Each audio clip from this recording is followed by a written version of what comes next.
আসসালামু আলাইকুম। It's not how good you are, it's how good you want to B.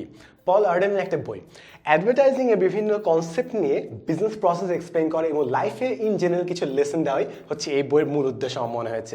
বইয়ের যে অংশগুলো আমার সব থেকে ভালো লেগেছে ওগুলো আমি ভিডিওতে তুলে ধরছি।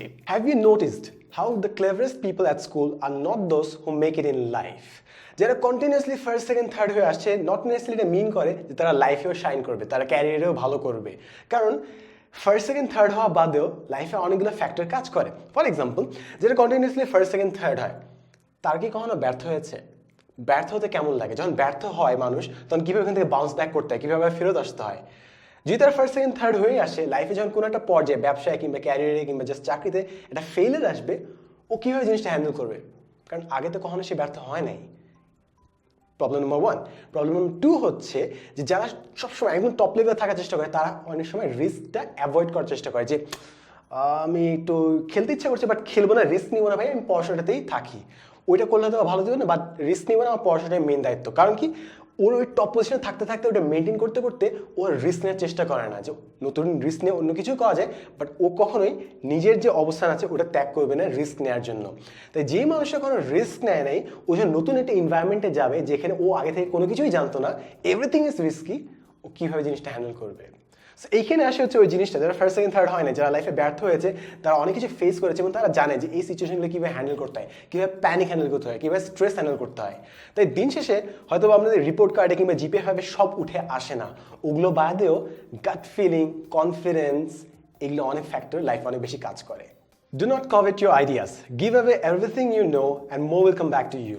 অনেকে আছে না, যারা নিজের কাছে সবকিছু গুটিয়ে রাখবে, নোট টোট করবে, বলবেও না কাউকে যে ওর কাছে আছে। দ্য পয়েন্ট ইজ, যারা এরকম নিজে নিজে লুকিয়ে লুকিয়ে জিনিসগুলো রাখে, তাদের একটা প্রবলেম হচ্ছে যে তাদের যতটুকু আছে অতটুকু নিয়েই তারা সার্ভাইভ করার চেষ্টা করে, তারা নতুন কিছু আনার চেষ্টা করে না। কিন্তু যারা সব কিছু শেয়ার করে, তাদের কিন্তু কন্টিনিউয়াসলি নিজেকে ইমপ্রুভ করতে হয়, নতুন আইডিয়া আনতে হয়। কারণ কি, তারা তো অলরেডি আইডিয়া শেয়ার করে ফেলেছে, তাদের আর কোনো আইডিয়া নাই, তাই নতুন আইডিয়া আনতে হবে। এবং যখন তারা শেয়ার করে এবং কন্টিনিউয়াসলি প্রগ্রেসে থাকে যে তাকে নতুন আইডিয়া আনতে হবে, ও অ্যাকচুয়ালি ক্রিয়েটিভ একটা পার্সন হয়। কারণ সে কখনো একটা দুইটা আইডিয়ার উপর নির্ভর করে বসে থাকে না, সে কন্টিনিউয়াসলি নতুন আইডিয়া নেয়। তো এটা জাস্ট কম্পেয়ার করেন দুইটা মানুষের মধ্যে, যে কোনো কারোর সাথে শেয়ার করে না, ওই একটা দুইটা আইডিয়া নিয়েই বসে থাকে, এবং একটা মানুষ যে সবার সাথে সব জিনিস শেয়ার করে এবং কন্টিনিউয়াসলি সে একটা নিড ফিল করে যে আমাকে নতুন জিনিস আনতে হবে, নতুন আইডিয়া আনতে হবে, নতুন প্রসেস ইনোভেট করতে হবে, যেন আমি জিনিসগুলো অন্য মানুষের সাথে শেয়ার করতে পারি। যদি আমি না বের করি, তাহলে তো আমার শেয়ার করার কিছু থাকবে না, আমার কাছে আর কোনো কিছু রিজার্ভ করার নাই, কোনো আইডিয়া নাই। তাই আপনি যত মানুষের সাথে শেয়ার করবেন, এক মানুষ তো অফকোর্স আপনাকে অ্যাপ্রিসিয়েট করবে, আপনাকে আরও বেশি মূল্যায়ন দেবে, বাট ওর চেয়ে ইম্পর্টেন্ট হচ্ছে আপনি একটা প্রসেস থাকবেন নতুন আইডিয়া আনার জন্য। সো এটা একটা সেলফ ডেভেলপমেন্টের একটা ক্যারেক্টারিস্টিকের মধ্যেই পড়ে যায়। যত আপনি শেয়ার করবেন, নিজের পার্সোনাল গ্রোথই তত ভালো হবে। If you can't solve a problem, it's because you are playing by the rules. মনে করেন আপনাকে একটা কাজ দেওয়া হলো যে কৃষকদের সচেতনতার জন্য একটা ভিডিও বানাতে হবে সোশ্যাল মিডিয়াতে। তো আপনি অনেক চিন্তা করে অনেক ভিডিও বানালেন, অনেক কিছু ইনক্লুড করলেন, বা দিন শেষে দেখলেন যে ওনাদের কাছে হয়তো মোবাইল নেই, মোবাইল থাকলে হয়তো বা ইন্টারনেট নাই, ইন্টারনেট থাকলে হয়তো বা ফেসবুক নেই, ফেসবুক থাকলে হয়তো বা আপনার চ্যানেলটা কোনো হদিশই নেই। তো দিন শেষে আপনি যত কিছু বানান না কেন, আপনার আইডিয়াটা ওই মানুষটাকে চিনে যেতে পারছেন না। এটা জাস্ট রুল চেঞ্জ করে দেন যে সোশ্যাল মিডিয়ায় ভিডিও বানাতে হবে না।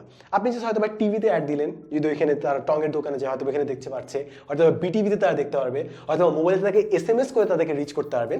দ্য পয়েন্ট ইজ, আপনি যদি প্রথমে কেউ রুল সেট করে দেয় যে কৃষকদেরকে সচেতন করতে হবে, তোমাকে সোশ্যাল মিডিয়ায় ভিডিও বানাতে হবে, এই যে রুলটা সেট করে দিল সোশ্যাল মিডিয়ায় ভিডিও বানাতেই হবে, এটা করলে আমরা রিচ করতে পারবো না ঠিক মতো। রুলটা চেঞ্জ করেন, যে আচ্ছা আমরা মোবাইল দিয়ে SMS করতে পারি, তাতে মোবাইল হয়তো ইউজ করে অনেকে, কিংবা ওইখানে যেসব রিপ্রেজেন্টেটিভ মানুষ আছেন, যারা ইমাম আছেন, যারা স্কুলে শিক্ষক আছেন, তাদের মাধ্যমে তাদেরকে রিচ করা। তো যখন আপনি রুলটা চেঞ্জ করে খেলাটা শুরু করলেন, তখনই আপনি সলিউশনে পৌঁছাতে পারলেন। এবং এখানে একটা আর্নল্ড শোয়ার্জনেগারের খুব সুন্দর একটা উক্তি আছে, break the rules not the law. আইন ভাঙিয়েন না, কিন্তু যেসব অকথিত রুলস আছে যেগুলো আমাদের মনকে আবদ্ধ করে রাখে, ওগুলোকে এড়িয়ে চলার চেষ্টা করুন। 90% of advertising inspiration comes from other advertising. You will see the same books in every agency. এই জিনিসটা আমি অনেক সময় বলেছিলাম যে আপনি আপনার আশপাশে যে মানুষগুলো আছে, সবাই হয়তো একই বই পড়ছেন, একই গাইড বই, একই টিচারের কাছে, একই ক্লাসে পড়ছেন। তো দিন শেষে যদি সবাই একই মানুষের কাছে পড়েন, একই বই পড়েন, একই এনভায়রনমেন্টে বড় হন, নিজেদের ইউনিকনেসটা কোত্থেকে আসবে। এখানে বলা হচ্ছে যে যেসব অ্যাডভার্টাইজিং এজেন্সি কাজ করে অধিকাংশ একই বই পড়ে, একই জায়গা থেকে তারা গ্র্যাজুয়েট করে মানুষ নেয়, তো দিন শেষে সবাই যদি একই কাজ করে ওদের মধ্যে ডিফারেন্সটা কোথা থেকে আসবে। তাই আপনি যদি একটু ডিফারেন্টভাবে চিন্তা করতে চান, একটু যদি ইউনিক হতে চান, এমন কিছু জায়গা থেকে শেখার চেষ্টা করেন, আপনার সোর্সগুলো একটু যেন ইউনিক হয়, যেন ওখান থেকে শেখার কারণে আপনি যে আউটপুটটা দিবেন, যে সৃজনশীল কাজটা করবেন, ওটা ডিফারেন্ট হয়। Do not try to win awards. Awards are merely badges of mediocrity. এরকম সুন্দর একটা কথা বলেছে এখানে, হয়তো অনেকেই বুঝবেন যে হ্যাঁ, আমরা কখনো যেন পদকের জন্য কোনো কাজ না করি, আমরা যেন একদম ঠিক নিয়তে করি, এটা তো আছেই। বাট এটা উপরে আরেকটা জিনিস আছে, সেটা হচ্ছে যে যখন কোনো একটা জিনিস পদক দেওয়া হয়, কোনো জিনিসটা কম্পিটিশন করা হয়, কিছু বার সেট করা থাকে যে এই ক্রাইটেরিয়াতে এই জিনিস করতে হবে। তো জিনিসটা খেয়াল করেন, ক্রাইটেরিয়াগুলো কিন্তু আগে থেকে ঠিক করা, যে ছবিটা এই ম্যাটেরিয়াল দিয়ে তৈরি করতে হবে, এত বড় হতে হবে। সো যেসব ক্রাইটেরিয়া সেট করা হয় ওগুলো কিন্তু আগে থেকেই জানা।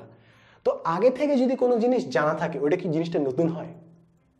তো আপনি হয়তো নতুন জিনিস করলেন, নতুন জিনিসকে কি পুরাতন কোনো বার দিয়ে, কোনো ক্যারেক্টারিস্টিক দিয়ে, কোনো ইউনিট দিয়ে কি মেজার করা যায়? তা হয়তোবা আপনি অনেক নতুন কিছু তৈরি করছেন, কিন্তু যেই পুরাতন মেট্রিকগুলো দিয়ে, যে পুরাতন মাপ কাঠের জিনিসপত্র দিয়ে আপনাকে মেজার করা হচ্ছে, আপনাকে মূল্যায়ন করা হচ্ছে, ওগুলো দিয়ে হয়তো আপনার নতুনত্বটা হয়তো মূল্যায়ন করা যাবে না।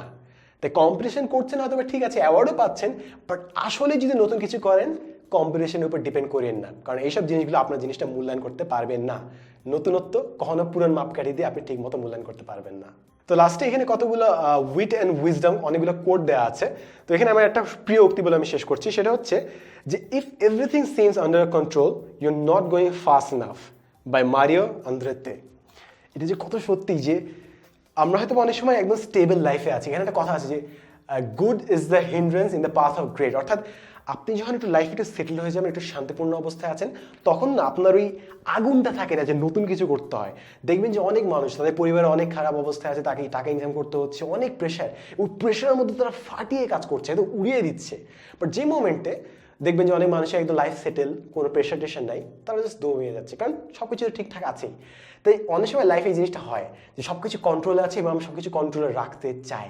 বাট দ্য পয়েন্ট ইজ, যখন সব কিছু কন্ট্রোলে আছে তখন আমরা আমাদের ম্যাক্সিমাম লিমিটে কাজটা করছি না। আমাদের অনেক পোটেনশিয়াল আছে, বাট এটা আমরা এখন রিচ করি নাই, জাস্ট বিকজ আমরা একটা ফেক সেফটির ইলিউশন নিয়ে ওখানে বসে আছি, আস্তে আস্তে জাস্ট জীবনটা পার করে দিচ্ছি।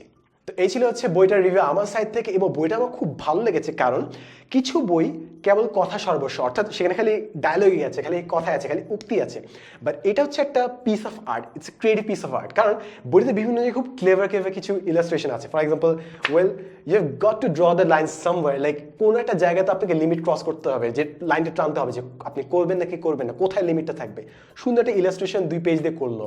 এই ধরনের বিলাসিতা হয়তো অনেক সময় দেখাতে পারি না, যে জায়গার সংকট আছে, পৃষ্ঠা বেড়ে যাচ্ছে, কিংবা মানুষ ভাববে যে টাইম ওয়েস্ট হচ্ছে কিংবা জায়গা ওয়েস্ট হচ্ছে। অনেক সময় ক্রিয়েটিভ জিনিসটা করার জন্য জায়গাটা দেই না, যেটা এই আর্টিস্ট, এই লেখক এই বইতে নিয়েছেন। আর এটা খুব সুন্দর জায়গায় লেগেছে, সেখানে তিনি শিখাচ্ছেন যে কিভাবে বইয়ের কভার ডিজাইন করতে হয়।